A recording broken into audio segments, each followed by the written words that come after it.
Fans, we're very excited to start a new chapter here at D1 Coaches Pod. It is our first corporate sponsor, Protect. It is a hydration liquid supplement.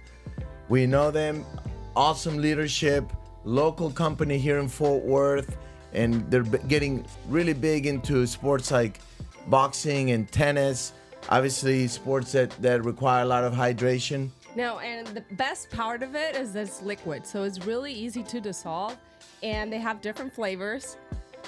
They have a hydration product, immunity product, energy. I used it before my workout, it was pretty good, and coaching after, and the rest. So this one winds you down, which is pretty good. All natural ingredients, and yeah, we're loving the product so far, and thank you.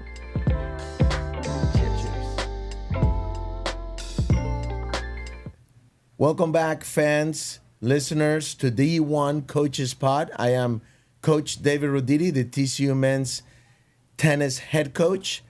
Today we have Majo, who obviously you're part of this podcast and you're the driving force behind the podcast. But today we're going to talk about you and what you're doing with growth performance.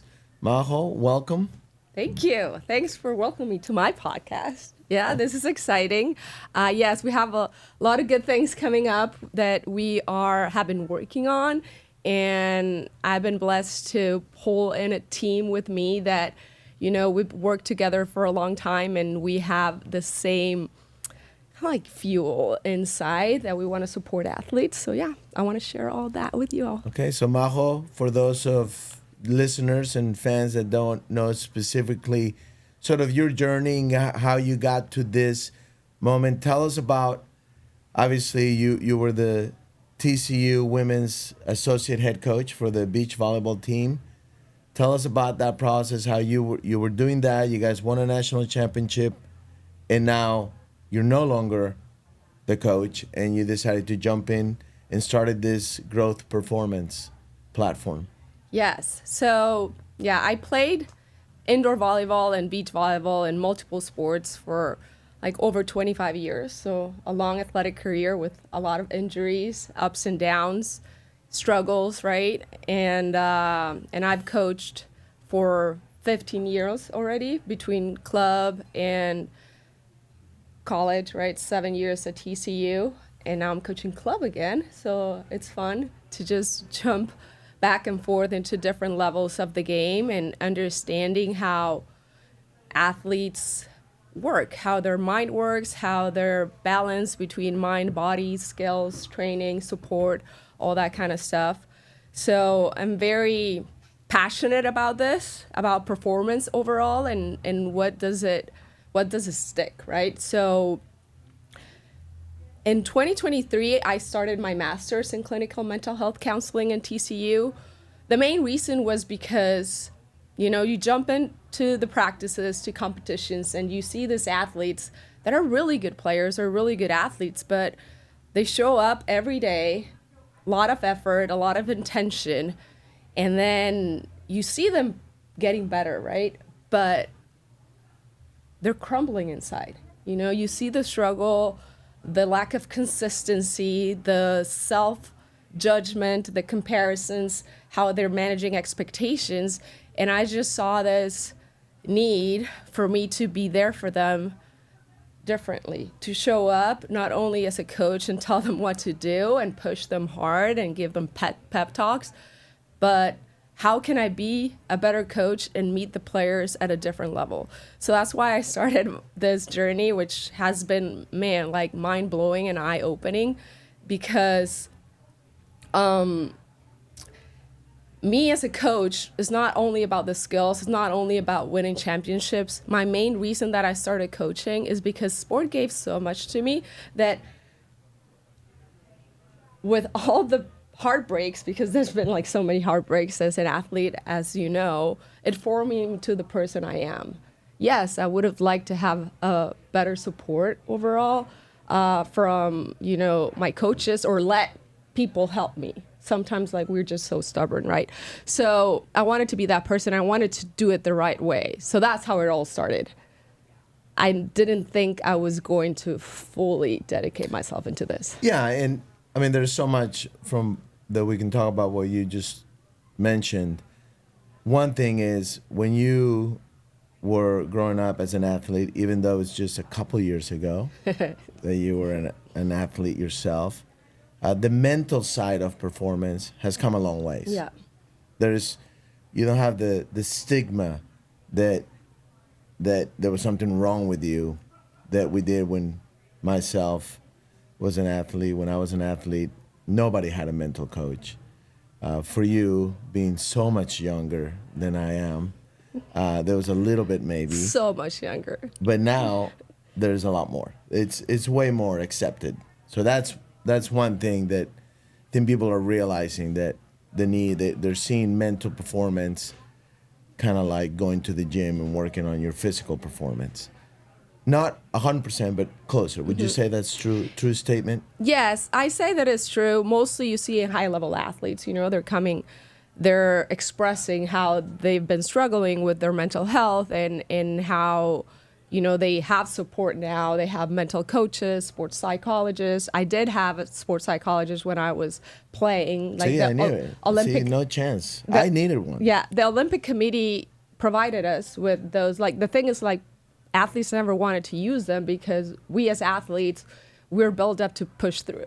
Right. And to figure out things on ourselves. Suck it up. Suck it up. Exactly. Suck it up, buttercup. Yeah. And then also when I played with myself. So at that time I was playing indoor in beach, and I was the indoor national team captain. And I was going through this thing that I just lost my whole confidence because my setter and I didn't connect that well. So that brought my confidence down, meaning I was just feeling so much pressure that I needed to be more offensively aggressive, and I couldn't because I didn't want to miss. I wanted to show her that, I was the one that she needed to set the ball to, right? So those kind of stuff, like, really, I would say, messed me up, and my performance went way down, and that's where I started to reach out for help and have this weekly sessions with the sports psychologist that helped me a lot to finding myself and my identity in the team. So that's where it started for me. And then when I played beach as well, and I was playing with my sister, we had to hire a sports psychologist as well, a mental coach, because that of couldn't the have been easy. I can imagine your parents trying to play referee at dinner time. Well, who messed up?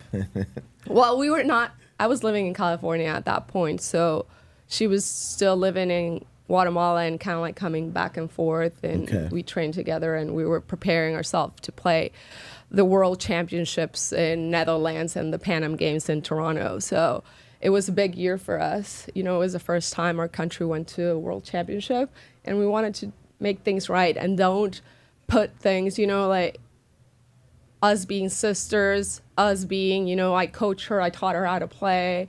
I was her big sister, I was her coach. Like, don't treat her as your athlete. She's your partner on the court. Same thing for me. Yeah, that's a lot. There's a lot there. And all that kind of stuff. So going back to how now, there's less stigma, and mostly professional athletes are coming out and talking openly about their mental health, mental performance. Such also, like, college athletes, there's more support in college campuses as well. Right. And TCU does a great job. A lot of schools do a great job with that. The issue is that athletes don't go, right? And they don't understand that is a huge difference for them to perform at a higher level without burning out, without feeling so lonely in a team with their best friends, and how to navigate and train skills like their serve, like their, like their defense, like their agility. Those mental skills are trained as well. You have to practice them, right? Like how to unhook from negative thoughts, how to deal with your emotions, reset. All that kind of stuff. Reset, how to breathe, how to bring yourself to the present. Yeah, it's amazing. All that kind of even on our team, on the tennis team, I noticed that some guys aren't even breathing. It's incredible. We've talked about that in one of our podcasts. So now you're working on your own. You have this platform. There's a lot to it called growth, performance. There's different parts to it. You decided to work with the private sector, and you're focusing more on sort of high school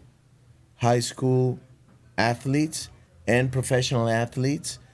You realize that not that you wouldn't work with a college age athlete, but you realize that they have more support in the college setting, especially at a top university.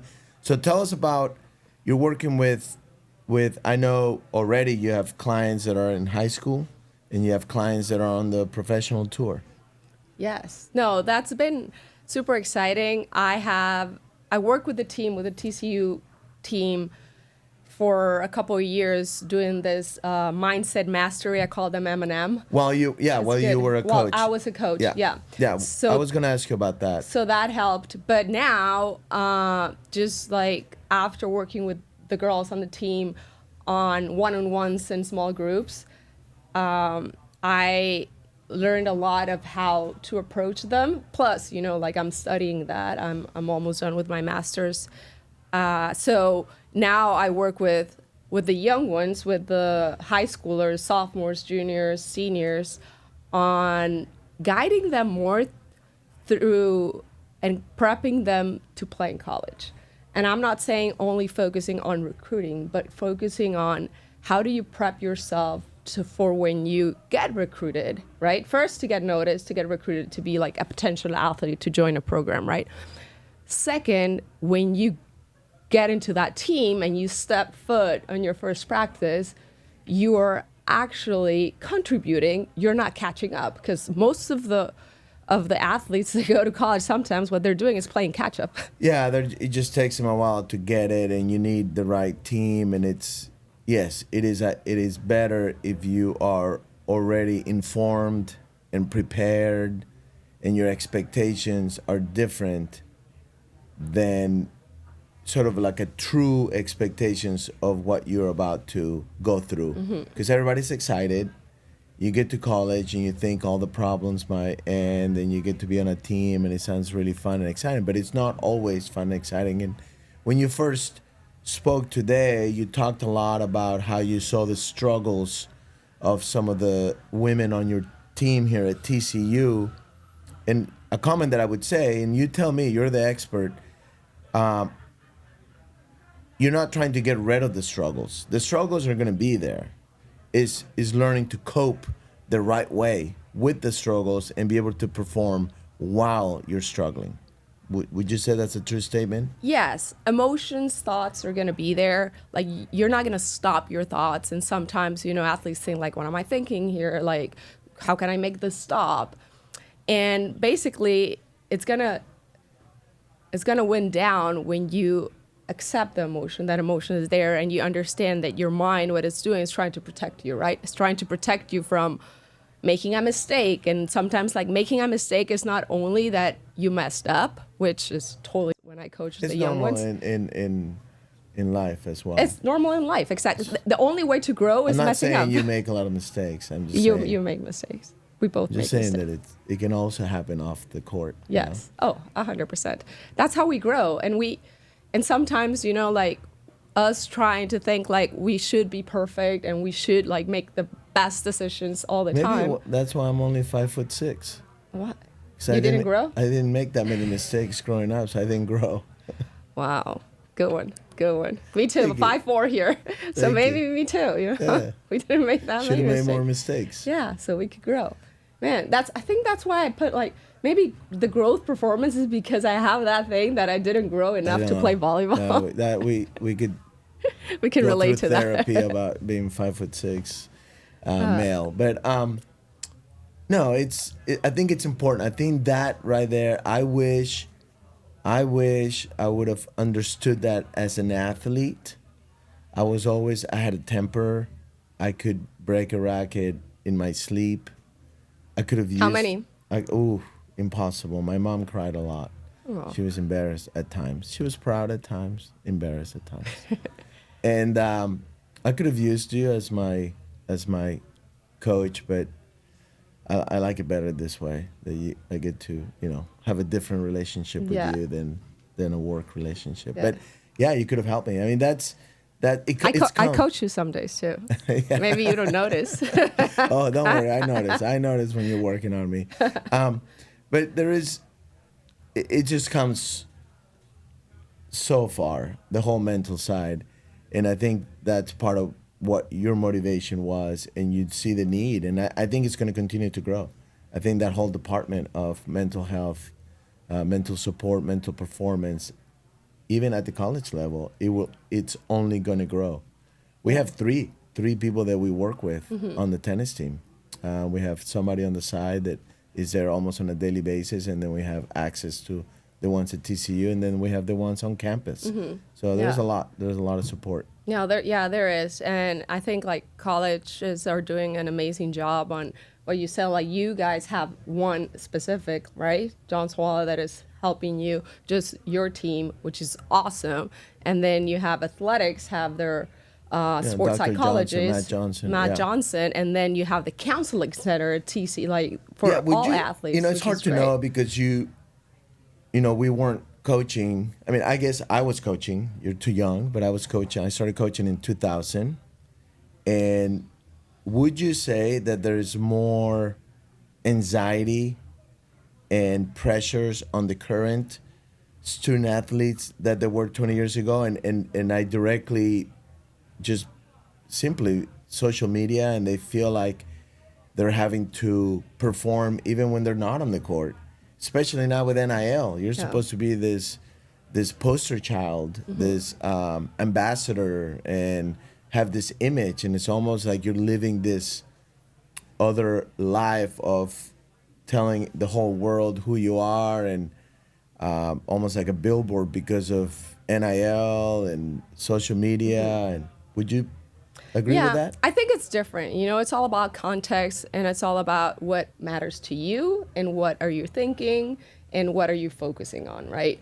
And yes, for sure now before when we were athletes, we kind of like compared ourselves to the persons that we were practicing with, the athletes we were competing against, right? And we kind of like saw those big athletes up there, you know, that the media covered.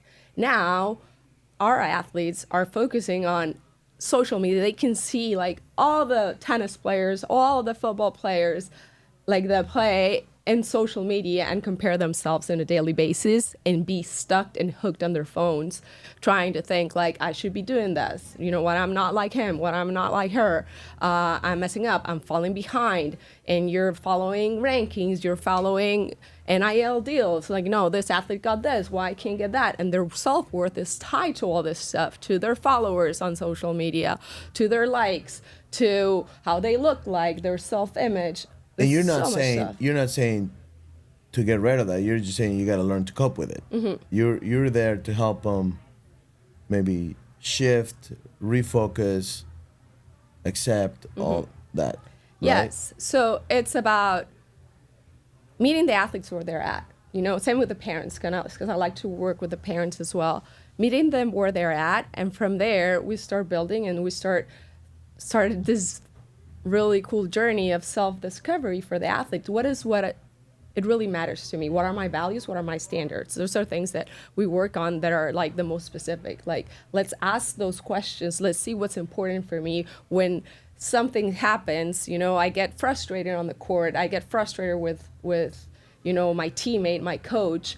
You know, let's dive into the reasons. You know, there's a core issue there, and sometimes is always always is one of the basic needs of humans. So one of the ones that I see a pattern in athletes and in humans overall is that as humans, we need to belong.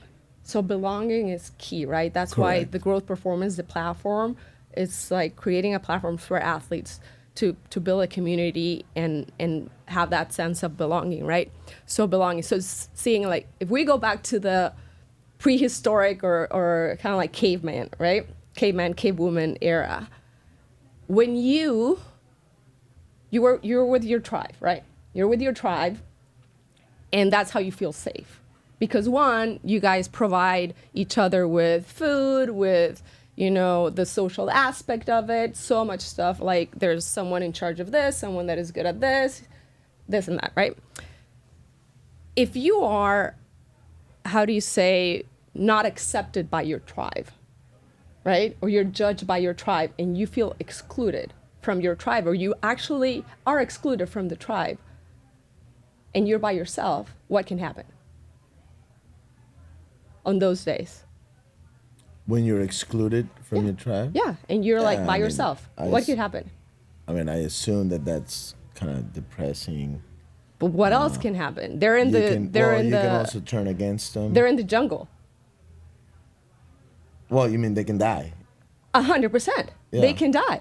Like a lion can eat them or something, you know?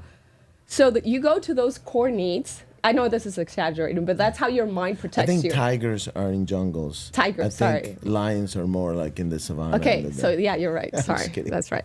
We're going to our safaris. We're really excited. So right, Yeah, we're going to we're South gonna tell Africa. you we're going to South South Africa in a that's- couple of weeks. We're yeah. so excited. I'll make sure I'm accepted by the tribe. I don't Yes, wanna yes. be a dinner for any So lions. those were some of the core needs as humans that we need to belong, right? And now this young athletes are seeing themselves, if they're not accepted in social media or they're not getting recruited at the time their friends are recruiting, they feel segregated from their tribe. So yeah, their mind starts like getting into this spiraling thoughts about, it's not that you're gonna die, but I need to protect you somehow, Yeah. right? So I need to like keep sending the signals that you're in danger, but you're not in danger, right? So first is accepting those thoughts. Hey, yeah, my mind is trying to protect me. You know, what's really happening right now, right? Why am I feeling so anxious? Why I'm feeling depressed? Why I'm, constantly comparing? Why am I hooked on my phone, seeing all this stuff, but it's not good for me?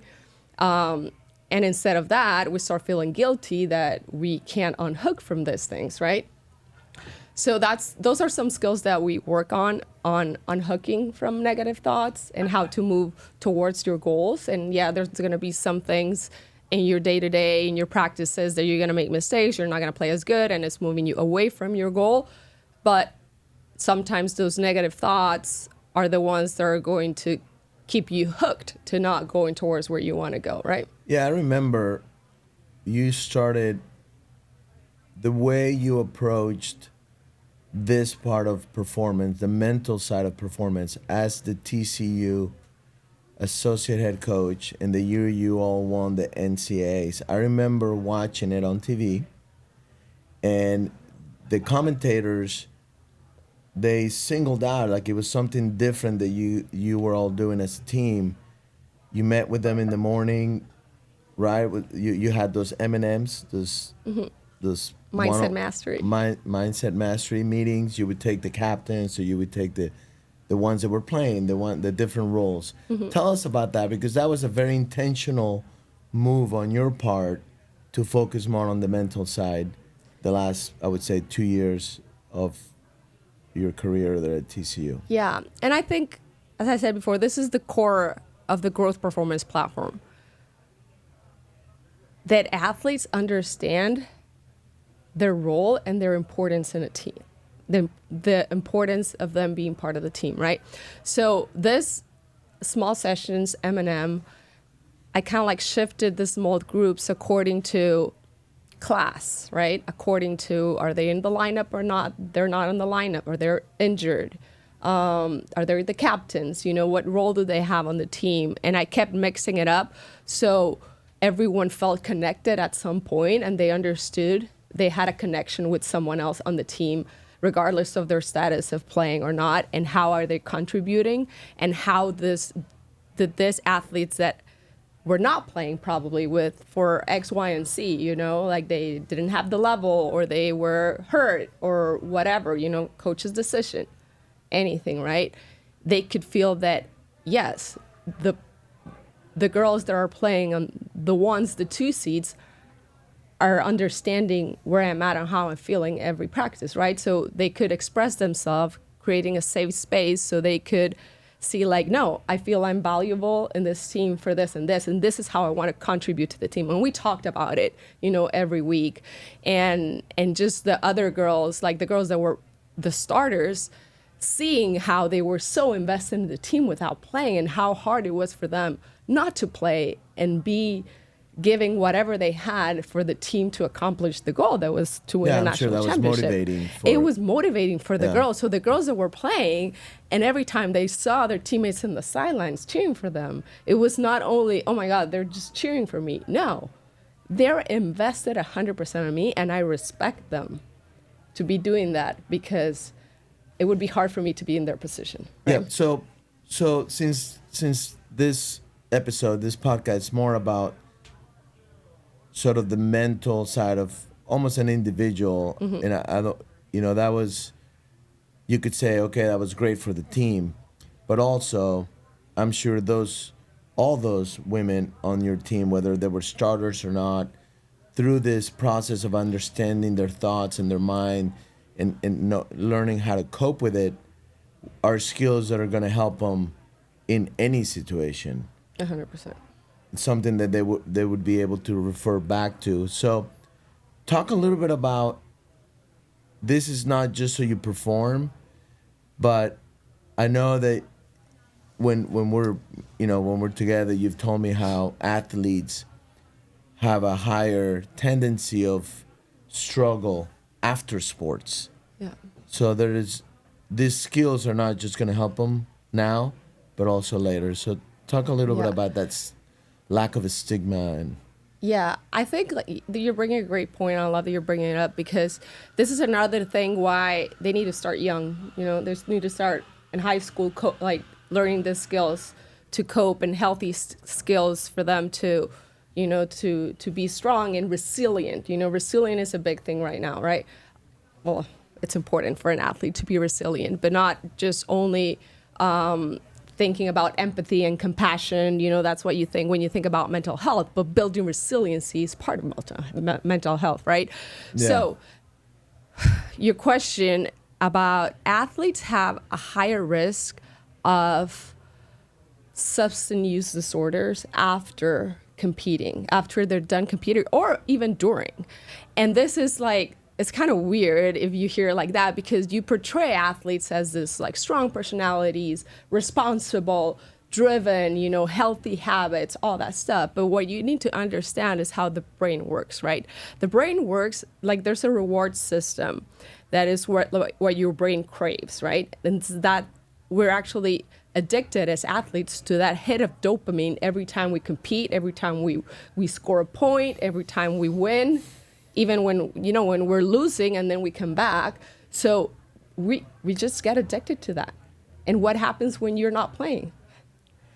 You were going to say something. You coach, yeah, and you get that same hit of dopamine. Yeah. I do that all the time when I'm even when you're coaching at a practice, right? And your player just it clicks for them. Yeah. You get that hit, and you get this reward system is always being rewarded, right?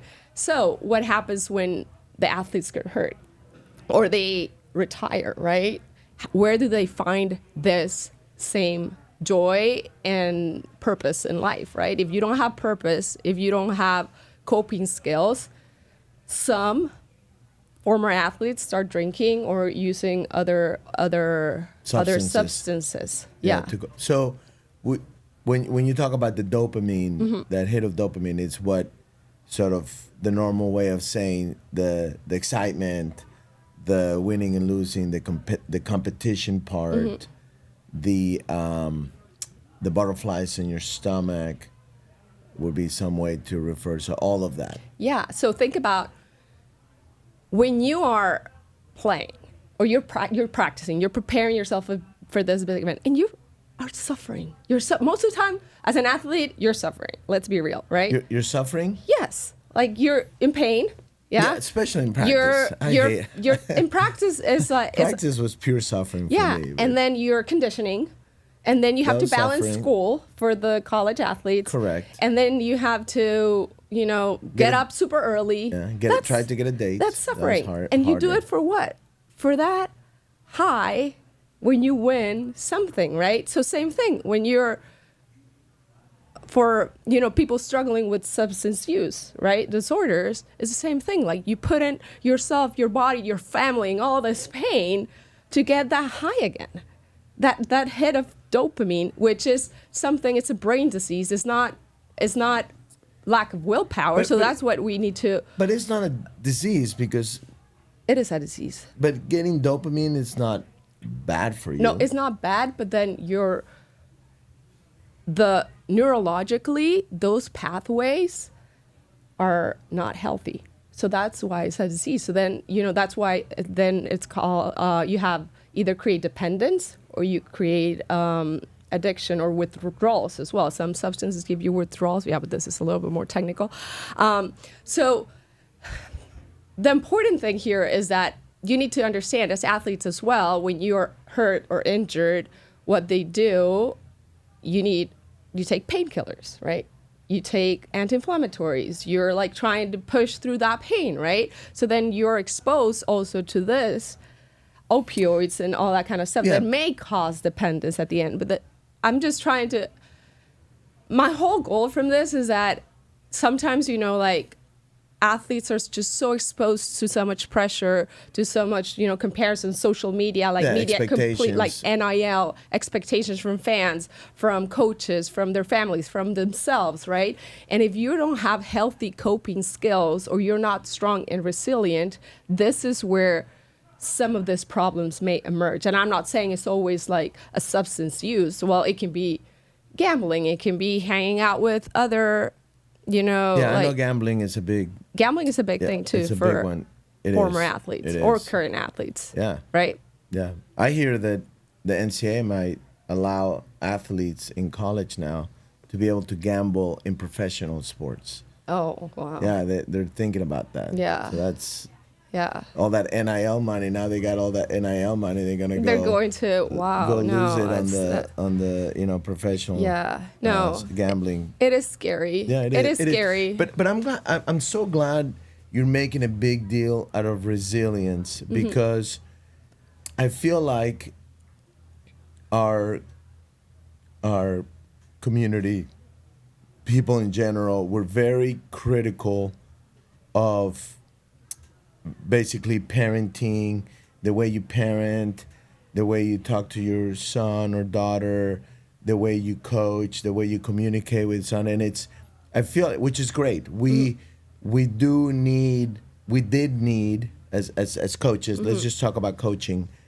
We did need to get rid of those there was an extreme of coaches that the whole thought of suck it up kind of went beyond the healthy side, and there was now we know better. We know better as coaches.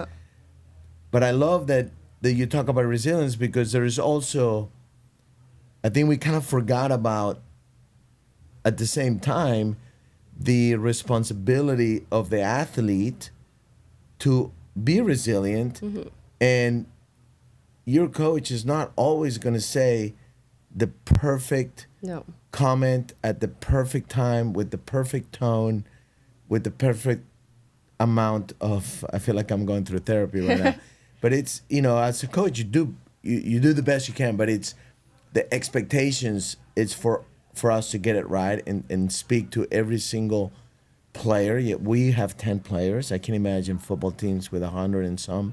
You have 10 different personalities, 10 different ways of what they're actually hearing when you're speaking to them. It's really hard to get it all right. So I love that you talk also the sort of the side of as an athlete to continue to be resilient and be very resilient, because not everything is going to go your way. And that's something that, like sometimes, as you say, with how this awareness is going on, some people miss that point. That is so important. And I tell my athletes, when I coach volleyball or when I, coaching them in the mental side of the game, my responsibility as your coach is to hold you accountable because I care about you.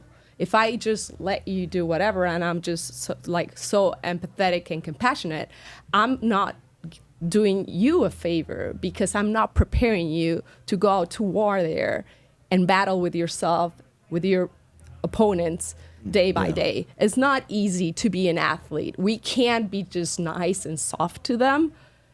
I'm saying yes, we love them, we care for them, we're empathetic, we listen, we're compassionate, right? We empower them, but at the same time, they're going to war. They have Yeah, to be it's ready so for hard. it. It's such a hard such a balance. hard balance. And then for As a them to coach, it's so understand hard to. that I'm hard on Ugh. you because you need to build resilience. There's not other way. And it's not only for athletes, this is for life, right? You go out, life is not easy. There's so much stuff going on with your families, your jobs, society, the government. Like, there's so much things that are going on that life is not fair. Yeah. So how do we build stronger, resilient athletes to be able to learn to cope in a healthy way and ask for support and receive that support so they can not only achieve their dreams, be great in their sport, but also live a healthy life in a community and feel that they belong and they're part of something bigger than themselves. So that's why, at the Growth Performance, the group of people that we've gathered together, You put together a great team. Yes. This is probably the most exciting. Look at you. So exciting. You love. So tell us about your team that you put together. Yes. Because it's not just you. No. It's a bunch of you, and you have some studs on that team. Yeah. So tell us about that team that you put together. Yeah, so it all started, with me, and I wanted to do this, but it didn't feel like, man, there's something else. I didn't even know how to name it. I was not like, no, there's something. So I've been like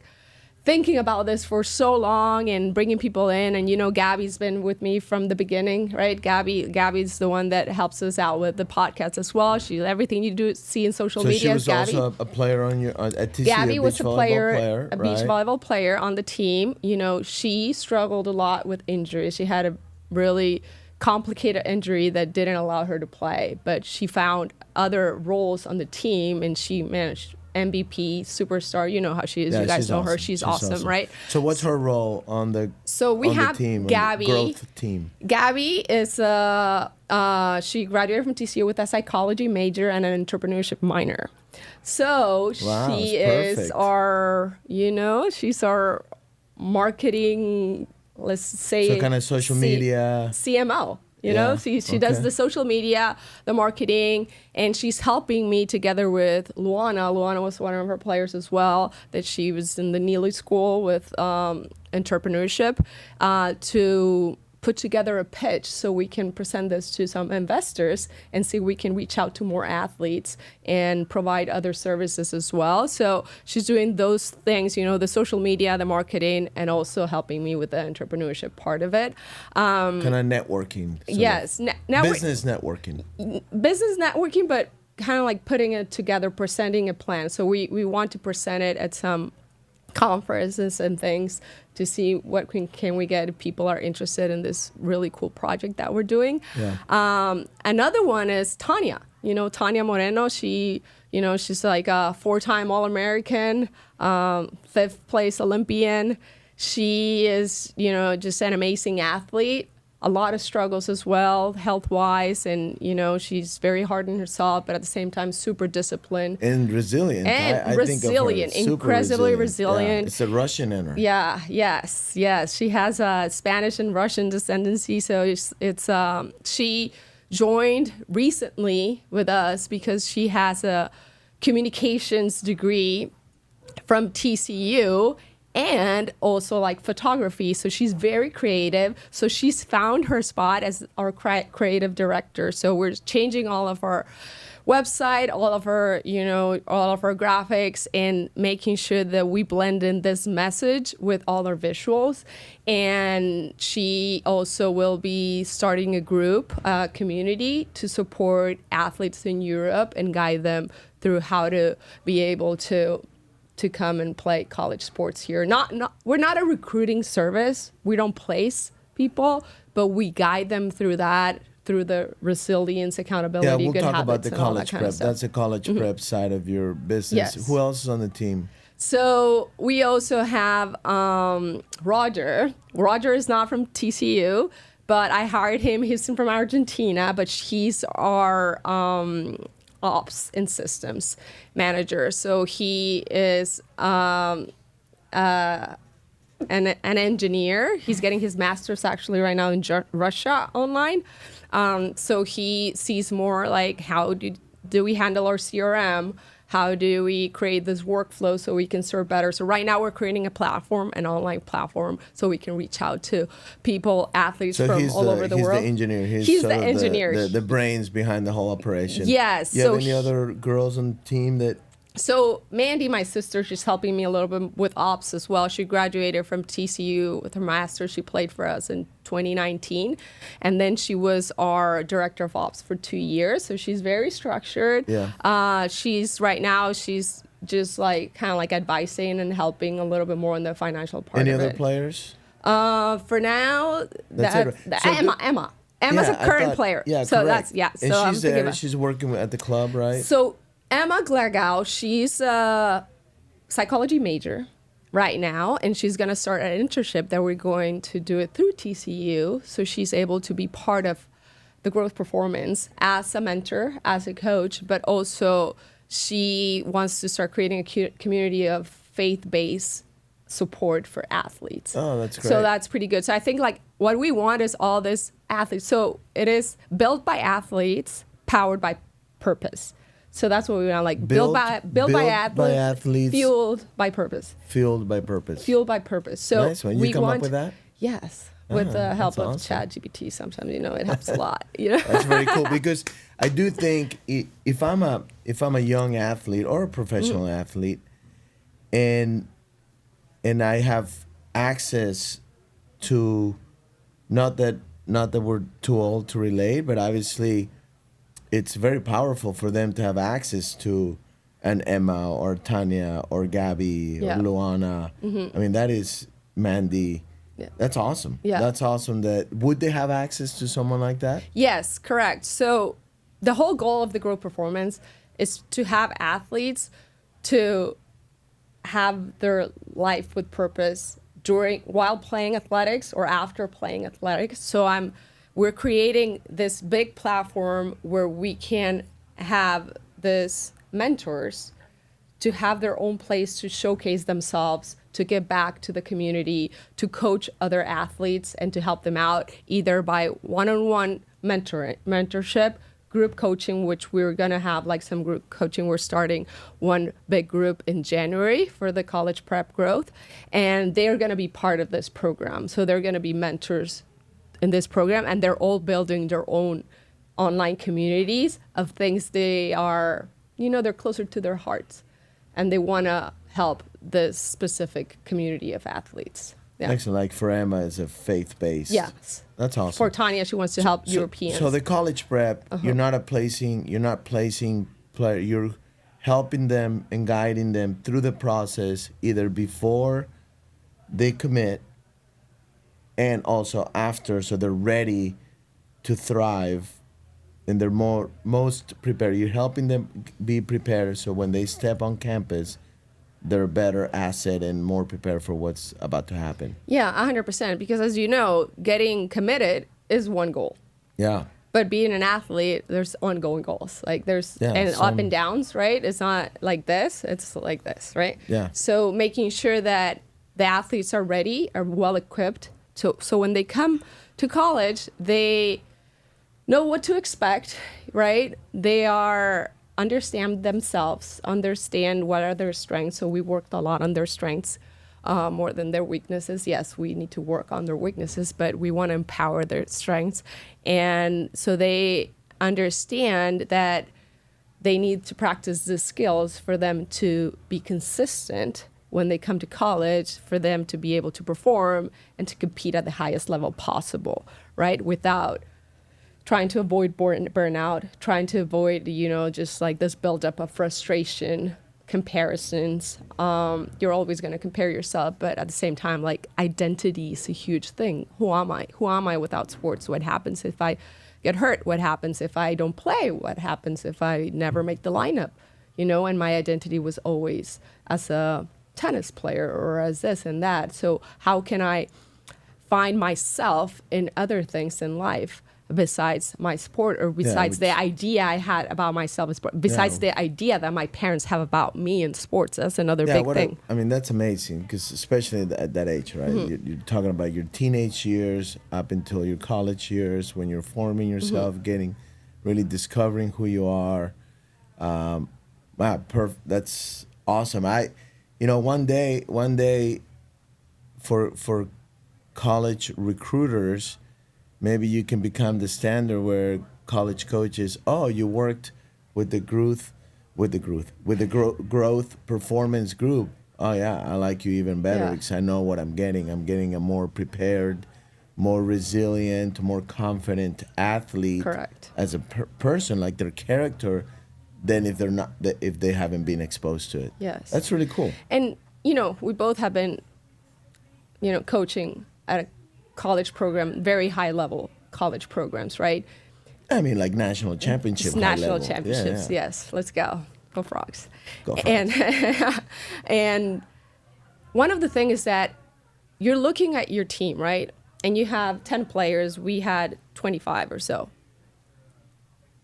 And you go home and you are very worried of that player or that group of players that are just struggling, right? And it takes you away from focusing on building your lineup, putting teams together, preparing your plan. And I'm not saying that's a bad thing. That's a good thing. But then you want to come in as an athlete, to contribute to the team, not to kind of like shift the energy or the attention towards, how do we build up this athlete? How can we make them, feel welcome here, be happy? Because that's what we want, there's right? no doubt. And as a coach, you just immediately get to know the athletes and know who can handle what. And we talk a lot about this person's just not ready. Is just not ready to handle it. And so then you help them as a coach. But it's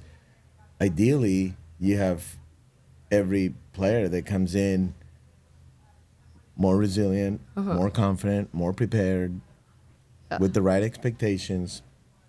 It's awesome. Yeah. It's awesome. I think what your team, it's very exciting for everyone. How do they find you?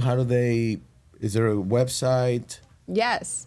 So at thegrowthperformance.com, you can find everything that we're doing. Thegrowthperformance.com. Yeah. The growth performance was not available, so I had to go degrowth performance. And by D, you mean like THE? THE. Not like correct. Not like D1 Coaches Pod. No. It's just the D. Yeah. Okay. So good just one. making sure. And then also on Instagram, you can find us on Instagram as well, Facebook, LinkedIn, and we're creating this community not only to support.